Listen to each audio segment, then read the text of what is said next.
Welcome to Shree Learning Academy. Today's lesson is on hashing and salting. Quick heads up, if you want more personalized guidance, we offer private sessions. Just message us on WhatsApp.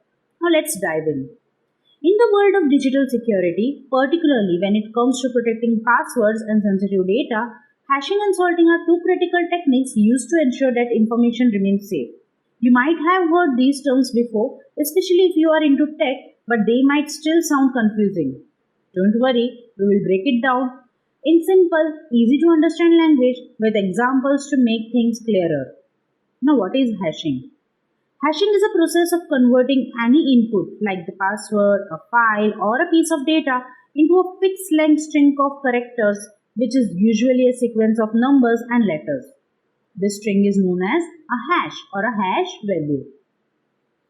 The key point to understand here is that the output, that is the hash, is always the same size, no matter how large or small the input is. For example, no matter if you hash a short word like dog or a long paragraph of text or a complete book, the output hash will always be a fixed size. In more technical terms, a hash function takes some input and applies a mathematical algorithm to produce a fixed size output. This output is unique for each unique input. Examples of hashing. Let's say you have the word apple, and when you apply a hashing algorithm like SHA-256, one of the most common hashing algorithm, it will produce a hash value like this. Now this string of characters is the hash of the word apple, and if you change the word slightly, say to capital A, P, capital P, L, E, that is case sensitive, the hash will change dramatically to this.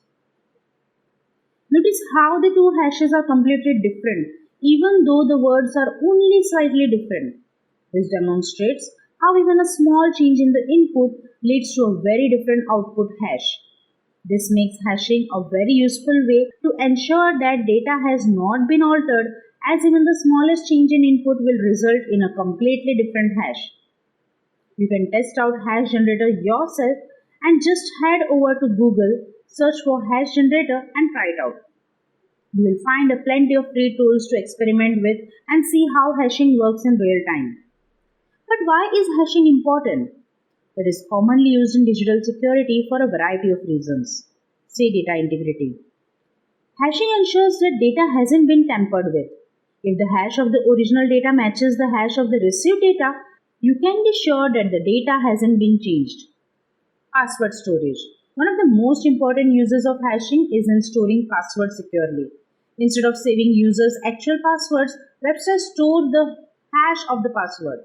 When you log in, the site hashes the password you enter and checks it against the stored hash. And this way, even if a hacker gets access to the hash, they cannot easily reverse engineer it to get the original password. Digital signatures.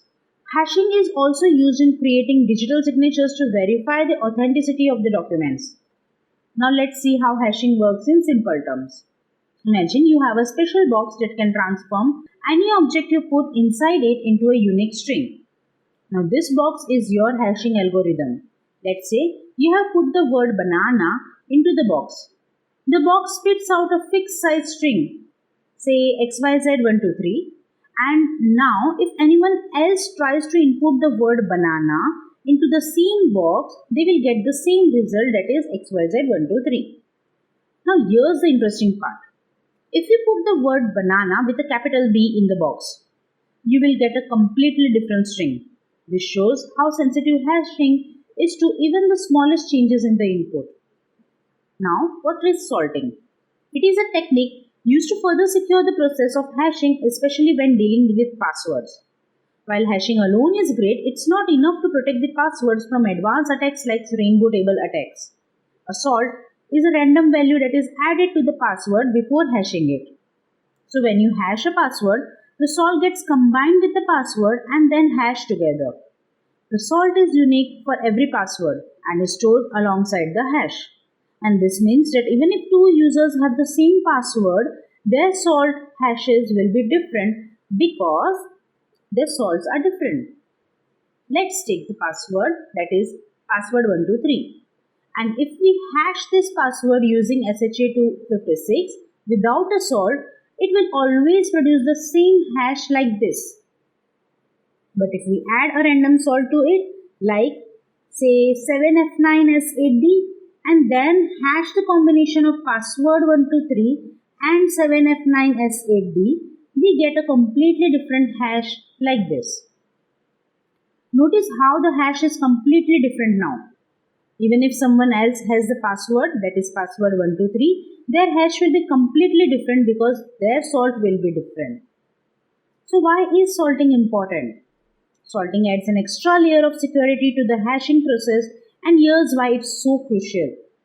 It prevents rainbow table attacks. A rainbow table is a pre-computed table of hash values for commonly used passwords. If attackers get access to these tables, they can quickly reverse engineer the hash and find out the original password. But with salting, each hash value is unique, even for the same password, so rainbow tables becomes useless. You can check out our rainbow table video to get a more detailed explanation. Improve security for common passwords.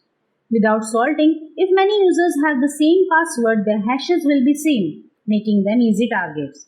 But with salting, even if two users have the same password, their salt hashes will be different, making it much harder for the attackers to crack them.